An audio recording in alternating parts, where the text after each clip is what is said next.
Samantala, babaeng engineer na empleyado ng DPWH Northern Samar First District Engineering Office binaril ng dating kinakasama nitong sundalo. Patay. Detalye ng balita mula kay Jane Galit Bantayan, Aris 34. Jane, may buntag. Nasawi ang isang babaeng engineer at sugatan ng kapatid nito ng barilin kahapon ng umaga ng dati nitong kinakasama na isang sundalo. Naganap ang pamamaril sa barangay Dalakit, Bayan ng Katarman, Northern Samar.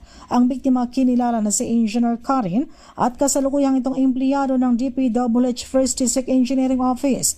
Dead on spot ang biktima dahil sa tama ng bala sa kanyang ulo. Samantala, napapagamot naman sa ospital ang kapatid nito. Napag-alaman ang magkapatid ay papunta sana sa opisina ng Justice upang dumalo sa hearing na isinampa nito sa mismong suspect.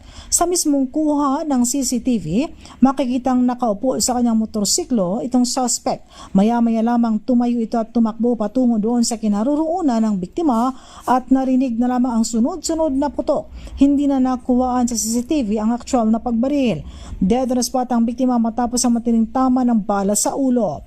Agad inatasan ng Northern Samar Police Provincial Office ng Katarman Police ang paglulunsad ng hot pursuit operation laban sa nasabing akusado na napag-alaman isang active member ng Philippine Army na nakadestino sa Catbalogan City sa Samar.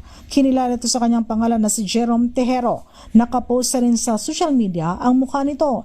Lahat ng police units ay inatasan na magsagawa ng checkpoint operations. Nananawagan ng PNP na magbigay ng impormasyon sa otoridad kung may nalalaman sa kinaroroonan ng nasabing suspect.